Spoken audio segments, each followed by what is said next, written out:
तिच्या पायातली बेडी तिला दिसत नाही. सारे सारे होतात आजाद, माय आजाद होत नाही. संयम गमावू नका. कोणतंही मोठं यश तुमची वेळ मागत असतं. हे मान्य आहे, काही प्रयत्न गेले वाया जरी, पण नाही मानणार हार मरेपर्यंत तरी. आणि माझ्या स्वप्नापुढे परिस्थितीचं ढोंग मी करणार नाही. आणि पाहिलेले स्वप्न पूर्ण केल्याशिवाय मी गप्प मरणार नाही. श्वास सुरू असेपर्यंत आयुष्याची वाट एकट्यानंच तुडवावी लागते. लोक तर श्वास थांबल्यानंतर खांदा द्यायला येतात. जीवनामध्ये एक नियम नक्की बनवा. सरळ बोला, खरं बोला आणि तोंडावर बोला. आयुष्य जगताना खच्चीकरण करणाऱ्या लोकांपेक्षा साथ आणि स्फूर्ती देणाऱ्या लोकांसोबत चालत राहा.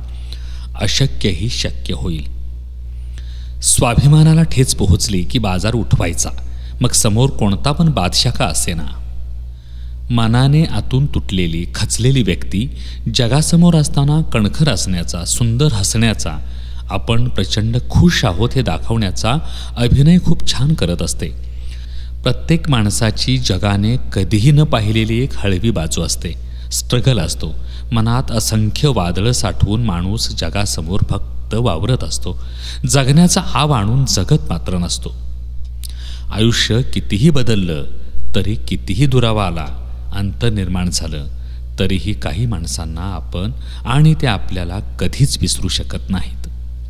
प्रत्येक आईवडिलांची इच्छा असते, शिक्षण न भेटल्याने आपण जे दिवस पाहिले ते आपल्या मुलांबरोबर होऊ नये.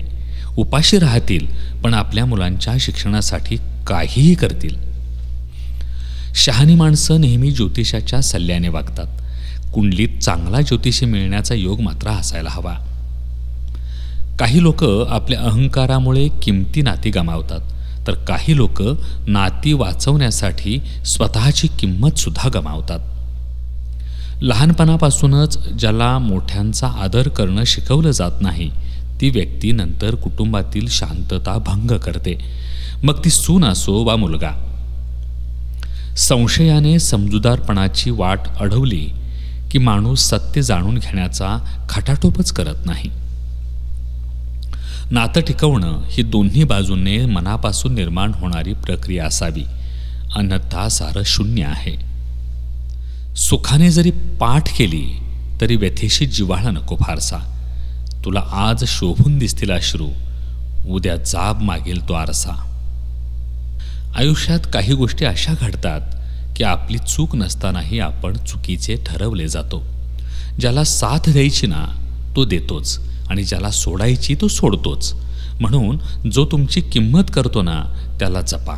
त्याच्या नजरेत तुमची किंमत नाही अशा व्यक्तीला अजिबात महत्त्व देऊ नका. कधी कधी न बोलताही हातात हात घेऊन एकमेकांना समजून घेणं म्हणजे प्रेम असतं. कारण प्रत्येकाची काळजी घेण्याची, प्रेम करण्याची, जीव लावण्याची आणि जगण्याची पद्धतच वेगळी असते.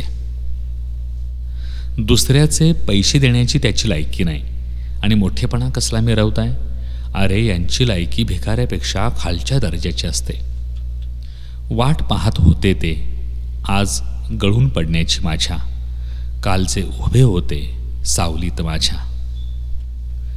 प्रकृतीने माणसाबरोबर अगदी शेवटच्या क्षणापर्यंत दोन मार्ग ठेवले आहेत. एकतर देऊन जा, नाहीतर सोडून जा. कारण सोबत घेऊन जाण्याची कोणतीही व्यवस्था निसर्गानं करून ठेवलेली नाही. केलेल्या प्रत्येक चुकीचं स्पष्टीकरण देता आलं म्हणजे आपण चुकलोच नाही असं होत नाही. जेवढे उंच शिखर निवडाल तेवढे सोबती कमी असतात.